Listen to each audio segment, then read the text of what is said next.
Louange et remerciements soient rendus à notre Seigneur de ce qu'il a fait briller sa lumière sur nous en ces jours et de ce qu'il nous a éclairés par son bon Saint-Esprit et de ce qu'il nous a conduits ou introduits dans sa parole.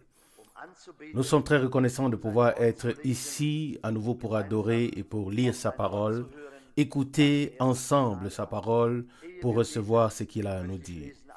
Avant de prier, j'aimerais lire une parole de Deutéronome chapitre 4. Ici, Moïse s'adresse au peuple de Dieu, ou pour bien le dire, Dieu s'adresse à son peuple par Moïse. Et il est dit au verset 1 Deutéronome 4, « Maintenant, Israël, écoute les lois et les ordonnances que je veux vous enseigner, afin que vous viviez et que vous entriez en possession du pays que vous donne le Seigneur, le Dieu de vos pères. » Verset 2. « Vous n'ajouterez rien au commandement que je vous prescris. Vous n'en retrancherez rien, afin d'observer les commandements du Seigneur votre Dieu, tels que je vous les prescris. » Verset 3. « Vous avez vu de vos propres yeux ce que le Seigneur a fait à cause de Baal-Péor, car tous les hommes qui étaient allés à la suite de Baal-Péor, le Seigneur, ton Dieu, les a détruits du milieu de toi. » Verset 4, « Tandis que vous, qui avez ou qui êtes restés attachés au Seigneur, votre Dieu, vous êtes aujourd'hui encore en vie. » Verset 5, « Rappelez-vous que je vous ai enseigné les lois et les commandements comme le Seigneur, mon Dieu, me l'a ordonné, afin que vous les mettiez en pratique dans le pays dont vous allez prendre possession. » Verset 6, « Vous les observerez et les mettrez en pratique, car c'est en cela que sera votre sagesse et votre intelligence, selon le jugement des autres peuples qui entendront parler de toutes ces lois et qui diront véritablement, cette grande nation est un peuple sage et intelligent. Verset 4, verset 7. Car où y aurait-il un autre grand peuple qui aurait une divinité qui lui serait si proche que le Seigneur notre Dieu l'est de nous, chaque fois que nous l'invoquons. Verset 8. Et où y aurait-il un autre grand peuple qui aurait des lois et des ordonnances aussi justes que toutes ces lois que je vous présente aujourd'hui. Verset 9. Maintenant, prends garde à toi et veille à ne pas oublier les événements que tu as vus de tes propres yeux et ne les laisse pas s'effacer de ta mémoire tout au long de ta vie. Non, enseigne-les à tes enfants et aux enfants de tes enfants. Verset 10. Souviens-toi en particulier du jour où tu te tenais devant le Seigneur ton Dieu à Horeb, lorsque le Seigneur me donna cet ordre. Rassemble-moi le peuple. Je veux leur faire entendre mes paroles afin qu'ils apprennent à me craindre tant qu'ils vivront sur la terre et qu'ils l'enseignent aussi à leurs enfants. Verset 11. Vous vous approchâtes et vous vous tîntes au pied de la montagne tandis que la montagne était embrasée jusqu'au plus profond du ciel, entourée des ténèbres, des nuages et d'un temps orageux. Verset 12. Le Seigneur vous parla alors du milieu du feu. Vous entendîtes le son de ses paroles, mais seulement le son, vous n'avez vu aucune forme. Verset 13. Il vous annonça son alliance qu'il vous ordonna d'observer, les 10 commandements qu'il écrivit ensuite sur 2 tables de pierre. Verset 14. Mais à moi, le Seigneur m'a ordonné en ce temps-là de vous enseigner des lois et des commandements que vous devrez observer dans le pays dont vous allez prendre possession. Verset 15. Or, puisque vous avez vu puisque vous n'avez vu aucune forme de lui le jour où le Seigneur vous a parlé au milieu du feu à Horeb, veillez donc à ne pas pécher en vous faisant une image taillée, une représentation de quelques idoles, une image taillée à la ressemblance d'un être humain ou homme ou femme. Verset 17, une image taillée à la ressemblance d'un quadrupède qui marche sur la terre, une image taillée à la ressemblance d'un oiseau qui vole dans les cieux, une image, une représentation de tout animal rampant sur le sol, une représentation de tout poisson vivant dans l'eau, sous la terre. Verset 19. Même si tu lèves les yeux vers le ciel, si tu regardes la lune et les étoiles, si tu regardes le soleil, la lune et les étoiles, toute l'armée céleste ne te laisse pas séduire au point de te prosterner devant eux et de les servir, car le Seigneur, ton Dieu, les a ordonnés ou bien les a donnés en partage à tous les peuples qui sont sous les cieux pour qu'ils les adorent. Verset 20. Mais vous, le Seigneur vous a pris et vous a fait sortir d'Égypte, de la fournaise de feu, pour que vous soyez son peuple comme vous l'êtes aujourd'hui. Verset 21. Mais à cause de vous, le Seigneur s'est irrité contre moi et il a juré que je ne passerai point le Jourdain et que je n'entrerai pas dans le beau pays que le Seigneur ton Dieu te donne en héritage. Verset 22. Mais je mourrai dans ce pays sans passer le Jourdain, tandis que vous allez le traverser pour posséder ce beau pays. Verset 23. Prenez donc garde à ne pas oublier l'alliance que le Seigneur, votre Dieu, a conclue avec vous, et ne vous faites pas une image taillée, une représentation de quoi que ce soit que le Seigneur, ton Dieu, t'a interdit. Car, verset 24, le Seigneur, ton Dieu, est un feu dévorant, un Dieu jaloux. Jusqu'ici, cette précieuse et sainte parole de Dieu. Nous savons tous que Dieu a parlé à son peuple d'Israël d'une manière puissante. Il a fait sortir du pays d'Égypte d'une main puissante. Et il leur a ensuite donné son serviteur et prophète et leur a enseigné tout ce qu'il voulait leur enseigner. Je crois que c'est un parallèle avec notre temps et avec notre époque. Nous aussi, nous avons été appelés à sortir de toute église, de toute dénomination. Et peu importe où nous étions, et il a fait de nous son peuple. Nous lui appartenons. Et je pense que cela est la même chose pour nous, que nous voulons toujours considérer la parole de Dieu, ce que Dieu a donné à son peuple, à ses élus en nos jours. Nous voyons qu'en cette époque-là, c'était Moïse qui devait tout communiquer au peuple. Et dans cette époque, Dieu avait son serviteur et prophète et son messager. Et nous sommes si reconnaissants de pouvoir prêter attention à toutes ces choses et que Dieu nous accorde la grâce de ne pas prendre cela à la légère, mais que nous puissions prendre tout cela à cœur, prendre à cœur ce que Dieu a dit dans notre temps. Nous voyons que c'était important à l'époque que Moïse, nous voyons que c'était important. Oui, ce que Moïse avait à dire. Verset 23, prenez garde à ne pas oublier l'alliance que le Seigneur, votre Dieu, a conclue avec vous. Et nous ne voulons pas que cela arrive, bien-aimés, car il a aussi conclu une alliance avec nous dans notre époque. Et nous ne voulons pas oublier ce que Dieu a fait pour nous, chers frères et sœurs. Et nous voulons dire à nos enfants et à tous ceux que nous pouvons atteindre ce que Dieu a fait, même dans nos jours. Et c'est ce qu'il fait encore. Car il est encore à l'œuvre et nous sommes si heureux et si reconnaissants. Nous ne voulons rien ajouter ni rien retrancher à sa parole, comme cela a déjà été écrit dans le Nouveau Testament, dans Apocalypse chapitre 22, au verset 18, comme l'a exprimé Jean. Verset 18, Apocalypse 22.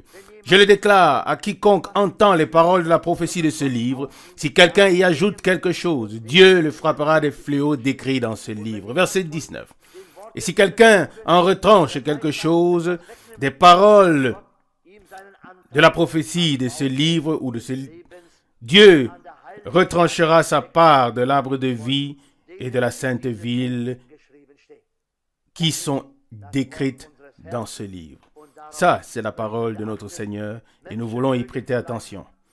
Les hommes peuvent peut-être y ajouter ou enlever quelque chose, mais que Dieu nous préserve de ne rien ajouter et de ne rien enlever. Mais ce que Dieu a dit demeure et garde sa validité. Et pour cela, nous sommes heureux et reconnaissants. Et nous voulons maintenant lui rendre la gloire, la louange et l'adoration. Levons-nous pour cela et prions ensemble pour sa bénédiction. Dieu fidèle, nous te remercions du fond de notre cœur de ce que ce soir encore, nous pouvons être ici. Nous sommes encore dans le temps de la grâce. Tu nous as portés jusqu'à cette heure comme sur des ailes d'aigle. Seigneur, nous nous souvenons de l'alliance que tu as conclue avec nous. Seigneur, à quoi cela nous servirait-il de ne voir que ce qui s'est passé autrefois, de ne pas voir ce qui se passe dans nos jours, ô Seigneur. Fais-nous grâce, ô Seigneur, pour que nous ne puissions nous accrocher à tes paroles, à ce que tu as dit, Seigneur, et que nous ne puissions rien ajouter ni rien retrancher, mais que nous laissions chaque chose telle qu'elle est, car ce que tu as dit est juste et vrai. Alléluia. Nous te donnons gloire et nous te prions, Seigneur, de nous doter de nous ce soir tout ce qui peut déranger, tout ce qui peut entraver, tout ce qui peut faire obstacle à ton esprit dans ma vie et dans nos vies à tous, Seigneur. Ô Seigneur, ôte tout, afin que nous puissions, en ouvrant librement la bouche, louer ton nom et t'offrir l'honneur et la louange. Car tu mérites d'être loué, honoré, adoré, Seigneur. Reçois l'honneur, accepte la louange, Seigneur. Alléluia. Bénis ton peuple tout entier, tes enfants en tout lieu, y compris ceux qui ne peuvent pas être ici ce soir. Fais grâce, ô Dieu, et aide-nous tous. Et nous te prions, Dieu fidèle, de continuer à nous parler par ta sainte et précieuse parole. Bénis ton serviteur, notre frère, ô Dieu, et fais grâce et donne la force pour parler et pour écouter, ô Seigneur. Nous voulons, Seigneur, ouvrir nos cœurs et recevoir ta parole et être reconnaissants. Adoration à ton glorieux nom de Jésus. Amen. Amen. Nous nous asseyons. Louange et remerciements soient rendus au Seigneur pour le grand privilège que nous pouvons avoir d'être ici. J'espère que c'est pour nous tous un grand privilège. Louange et remerciements soient rendus à notre Dieu. C'est le plus beau temps de notre vie lorsque nous pouvons être sous la proclamation de la parole de Dieu. Si un croyant se sent mieux quelque part ailleurs que lors d'un service divin, alors il doit se laisser dire qu'il n'est pas encore croyant. C'est comme ça. La plus grande fête sur la terre, quoi que nous voyions, quoi que nous entendions ou quoi que nous fassions, la plus grande fête sur terre n'est pas à comparer avec les moments passés dans la présence de Dieu. C'est simplement ainsi. Et particulièrement quand on voyage, comme je l'ai fait dans l'Allemagne, l'Autriche ou l'Italie, ou dans la Suisse, on voit beaucoup de choses. On voit des paysages magnifiques. Un compositeur de cantiques chante et dit même, qui exprime que le monde est beau et grand, mais pourtant un désir ardent, me tire loin de la terre. C'est comme ça. L'attraction vers le haut est là. Je vous souhaite tous la bienvenue.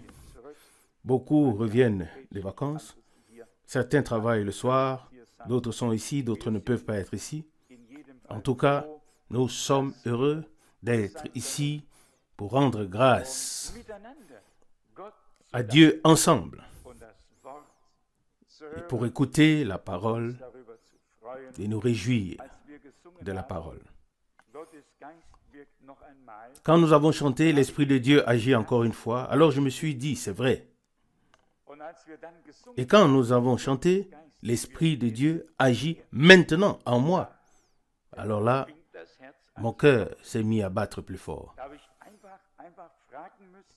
J'ai alors dû me demander, Seigneur, est-ce que c'est vraiment le cas à cet instant, maintenant?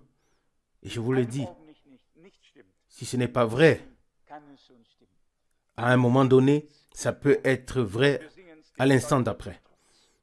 Nous le chantons avec foi et nous le chantons malgré le diable. Même si ce n'est pas le cas pour le moment, ce sera le cas parce que Dieu l'a dit. Parfois, la foi fait des choses et agit de manière contraire à la raison. Il y a toutes sortes d'inconforts et soudain, on chante un refrain qui dit « Je me sens bien, je me sens bien ». Et tout s'écroule autour de nous. Et d'une certaine manière, on devient silencieux dans la présence de Dieu.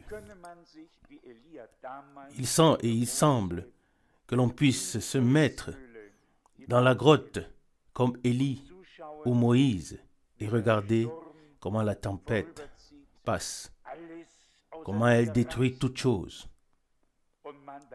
Et on reste malgré tout en sécurité dans la confiance au Dieu vivant. Cela ne veut pas dire qu'il n'y aura pas de tempêtes. Les tempêtes viendront. Mais à ceux qui font confiance à Dieu, Dieu dit, mets-toi là, dans cette grotte.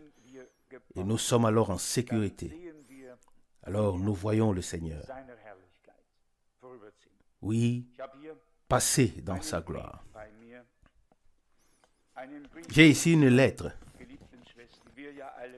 de notre bien-aimée sœur, que nous connaissons tous pour la plupart. Oui, à l'époque, elle a déménagé d'ici, mais vous pouvez lire la lettre du désespoir.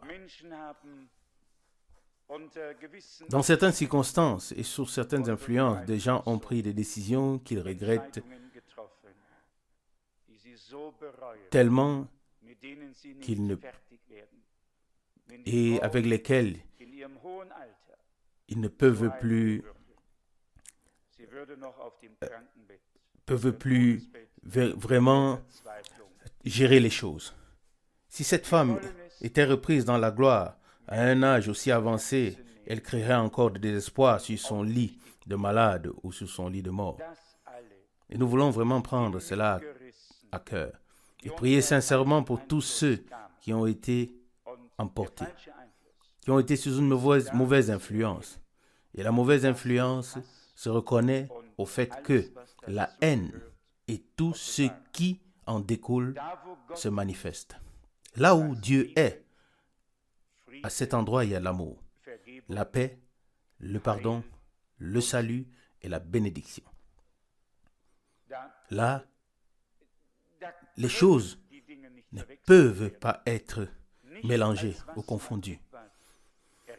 Ce n'est pas ce que l'on explique, mais la chose elle-même qui se révèle rend témoignage de ce qu'elle est. Amen. Et une personne qui est née de Dieu, qui a fait l'expérience de Dieu, doit avoir la nature de Jésus. Amen. La nouvelle naissance doit apporter la vie nouvelle, divine, dans notre âme. Si ce n'est pas le cas, alors nous nous trompons nous-mêmes. Et nous savons tous quelle haine et tout ce qui a été révélé, de sorte qu'aujourd'hui encore, on puisse même avoir peur et trembler. Et on se demande comment il est possible que l'ennemi puisse faire valoir un tel droit sur des hommes. Mais ça aussi est écrit. Si un croyant s'égare, alors ce sera 7 fois pire. Et puis, on ferait mieux, ou bien on pourrait mieux parler avec 7 incroyants qu'avec un seul croyant. Mais si Dieu nous fait grâce, nous ne jugerons personne. Nous ne nous placerons au-dessus d'aucun homme, mais nous nous inclinerons devant tous, et particulièrement devant la main de Dieu, et nous dirons, Seigneur, nous aussi nous avons échoué, nous aussi nous sommes coupables, mais nous nous inclinons devant toi, et nous nous mettons à la brèche. Ensuite, je donnerai la lettre aux frères pour qu'ils la lisent, et nous allons nous entretenir pour ce qui doit être fait. Mais cela nous montre seulement dans quelle détresse se trouvent des personnes dont la conscience n'est pas encore morte. Certains ont franchi la ligne rouge. L'Esprit de Dieu ne les exhorte plus. Il ne les convainc plus parce qu'ils sont allés trop loin. Mais tous ceux qui cherchent encore la connexion avec Dieu, ceux-là sont encore interpellés par l'Esprit de Dieu. Et c'est alors que vient la prise de conscience intérieure, la conviction de ce qui n'est pas ou n'a pas été juste devant Dieu. Mais il est encore temps. Nous pouvons encore tous mettre les choses en ordre. Mais quand il sera trop tard, aucune prise de conscience, aucun appel ne servira plus à rien. Et maintenant que le temps de grâce est encore là, chacun devrait essayer de mettre de l'ordre dans les choses que le Seigneur a mis en évidence et pointé du doigt, autant que cela est possible, autant que cela peut être fait. Nous avons lu la parole concernant Balaam. Il a été utilisé pour briser la force d'Israël, pour transgresser le commandement de Dieu, pour attirer la colère de Dieu sur son peuple. Ce Balaam était un très mauvais homme. Il était un faux prophète.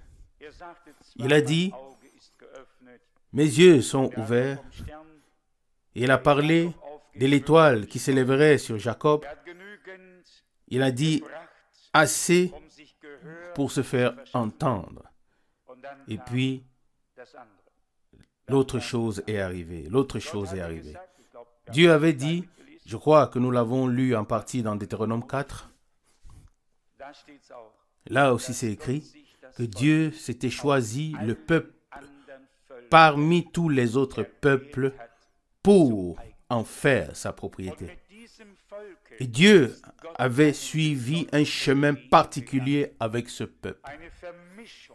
Il ne devait avoir aucun mélange, quelles que soient les circonstances, car tous servaient les dieux comme ils voulaient. Et Dieu avait choisi Israël pour servir le seul vrai Dieu. Et les Moabites sont issus, de l'union de Lot et sa femme. Vous connaissez tous l'histoire, sur laquelle ne reposait aucune bénédiction. Et maintenant, il y a aussi la transgression de la parole de Dieu, le fait d'introduire un mélange parmi le peuple de Dieu et d'attirer ainsi la colère de Dieu.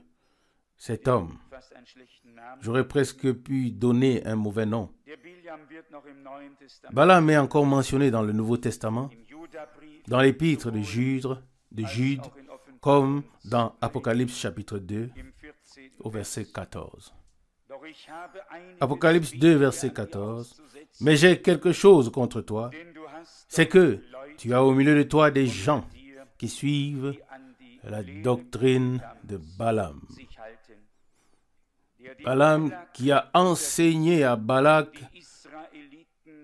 à inciter les Israélites au mal, à manger de la viande sacrifiée aux idoles et à se livrer à l'impudicité. Verset 15. De même, toi aussi, tu as au milieu de toi des gens qui suivent la doctrine des Nicolaïtes de la même manière. Oui, la chose a été reprise de l'Ancien Testament. Oui, on l'a simplement retransmis dans le Nouveau Testament. La seule chose que ces gens avaient à l'esprit était de conduire le peuple à Dieu, conduire le peuple de Dieu à transgresser la parole de Dieu et ainsi à désobéir et par la désobéissance se révolter contre Dieu afin que sa colère puisse s'abattre sur eux. Mais les vrais serviteurs de Dieu ont toujours ramené le peuple de Dieu à la parole de Dieu. Et dans une prédication, Frère Branham dit, combien de Balaam y a-t-il aujourd'hui devant la chair? Le peuple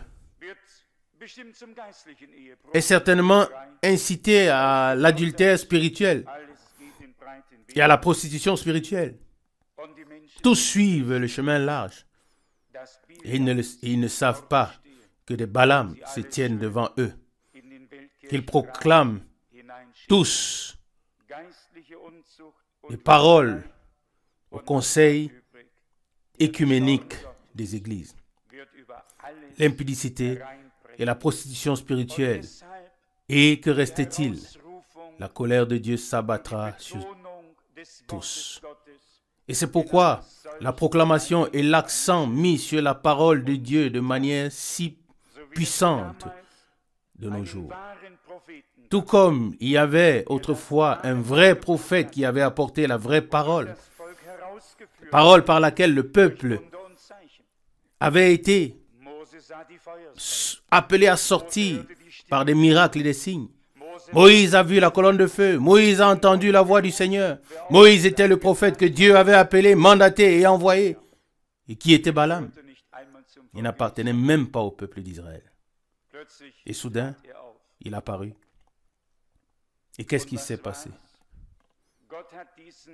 Dieu n'a pas pardonné ces gens, car ils avaient auparavant entendu le vrai et clair message de Dieu par le vrai prophète de Dieu. Ils savaient ce qui était bien et ce qui était mal. Et après avoir été éclairés par la parole de Dieu, ils se sont détournés d'elle et ont écouté ce fou. Et aucun d'eux n'est entré dans la terre promise. C'est quelque chose de merveilleux de savoir que nous avons entendu un message prophétique. C'est quelque chose de tout à fait merveilleux. Et pour cela, nous sommes reconnaissants à Dieu. Mais nous ne voudrons pas être à la place de ceux qui écoutaient ceci et cela, ou qui écoutaient tous ceux qui viennent sur le chemin et qui ont quelque chose de beau à dire, mais qui ne correspond pas au message originel de Dieu. Nous ne voulons pas être à leur place. La responsabilité d'avoir écouté la parole est très grande.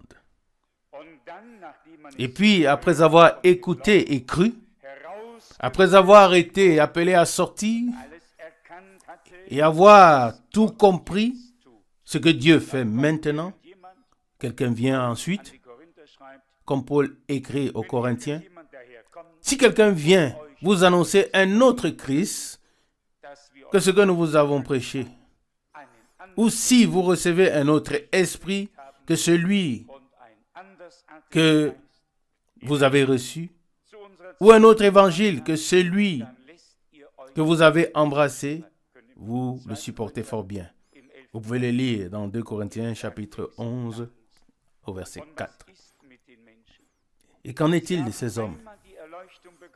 Ils ont été éclairés une fois, puis quelqu'un vient, les influence, les détourne de la parole de Dieu. Et voilà que commence la transgression. l'incrédulité, la rébellion contre Dieu et la colère de Dieu s'abat alors sur tout. Dieu veut que nous devenions obéissants, que nous suivions ses voies telles qu'il nous les a révélées, dans une obéissance totale à sa parole, et que nous ne penchions plus nos oreilles à gauche et à droite pour voir ou bien pour vouloir entendre quelque chose. Quiconque souhaite encore entendre un nouveau message de nos jours, celui-là n'a pas encore compris l'ancien message de Dieu. Est-ce vrai ou non? Celui-là n'a pas encore compris l'ancien message de Dieu. Celui qui a vraiment compris le message de Dieu pour notre temps, à travers sa parole et son esprit, celui-là a trouvé le repos en Dieu. Amen. Il n'a plus besoin. Il n'a plus besoin de courir après quoi que ce soit. Il n'a plus que besoin d'attendre jusqu'à ce que Dieu fasse ce qu'il a promis. J'ai dû y penser quand on l'a lu. Les temps ne changent vraiment pas. Mais Dieu aussi ne change pas. Dieu reste fidèle, fidèle à sa parole et à ceux qui croient de tout cœur en sa parole et qui le servent. Ceux qui sont prêts à prendre tout sur eux, mais qui ne trahissent en aucun cas la parole. Et nous aimerons tous faire partie de ce genre de personnes par grâce. Il sera nécessaire de faire confiance au Seigneur, mais de s'en tenir à sa parole et de ne se laisser influencer par aucun autre esprit. Qu'avons-nous entendu au cours de toutes les années passées? Ou qu'entendons-nous même aujourd'hui? Combien de messages sont apparus? Combien d'hommes sont venus avec des révélations particulières? Et qu'est-ce que c'était? Qu'est-ce que c'était? Des bulles de savon. Eux-mêmes n'étaient que des bulles de savon. Ce n'était rien. Ce que nous voulons, c'est la parole sainte, infaillible et éternelle de Dieu. Pas de mélange, mais la mise à part. Car c'est en cela que Dieu nous a destinés. Être mis à part, comme Israël avait été mis à part de tous les autres peuples. Oui, de même qu'Israël a été mis à part parmi tous les autres peuples et que Dieu en a fait son peuple qui lui appartient. De même, l'Église épouse a été sortie de toutes les dénominations. Elle a été mise à part. Non pas pour se mélanger à nouveau, mais pour rester à part. Car c'est ce que signifie le mot consacré, sanctifié. Comme le frère Branham l'a aussi dit, mis à part pour le service, prêt à être à la disposition de Dieu. Ça, c'est une véritable consécration devant la face de Dieu. Mis à part, consacré, être disposé à servir le Seigneur, ou bien être à la disposition du Seigneur pour le servir. Oui, et ça peut commencer chez soi, à la maison. Pas forcément pour un grand service mondial. Ça peut être parmi nous, avec nous. Chacun là où il est, là où il peut servir Dieu. C'est ce que je souhaite. C'est ce que je nous souhaite à tous. Que nous veillions bien à ce qu'il n'y ait pas de mélange. Que nous conservions la parole de Dieu pure et sainte et que nous ne laissions pas influencer par quelqu'un, ni à droite ni à gauche, mais que nous poursuivions notre chemin avec Dieu, par grâce, jusqu'à la fin. Que Dieu nous bénisse tous. Amen. Nous sommes reconnaissants à Dieu pour toutes les paroles d'encouragement et nous nous réjouissons de ce que le Seigneur est encore à l'œuvre et qu'il fait encore tout ce qu'il veut faire. Nous nous réjouissons de voir que des gens peuvent encore venir à la foi, qu'ils acceptent encore le salut de Dieu en nos jours. N'est-ce pas là une joie particulière? Une âme vaut plus que le monde entier aux yeux de Dieu. Peut-être aux yeux des hommes, ce n'est pas le cas. Oui, peut-être que ça semble insignifiant pour les hommes, mais aux yeux de Dieu, c'est quelque chose de très particulier parce qu'il nous a tous aimés. Toi et moi, oui, il nous a aimés. Et pour cela, nous lui sommes très reconnaissants. Reconnaissants de ce qu'il est encore à l'œuvre. Nous sommes reconnaissants pour chaque parole, pour chaque témoignage que nous pouvons entendre. Et c'est ainsi que ce soir, nous voulons, oui, comme nous sommes venus ce soir pour l'adorer, nous voulons élever son nom, nous voulons lui rendre gloire et le louer. Si nous ne le faisons pas, frères et sœurs, qui le fera? Nous sommes son peuple, le troupeau que sa main conduit. Il a fait de nous son peuple. Il nous a parlé comme il a parlé à son peuple en ces jours-là. Frères et sœurs, il n'y a pas de différence. Oui, cela devait entrer dans la terre promise. Et nous aussi, il nous a été promis d'y entrer. Et c'est pourquoi il n'y a aucune différence.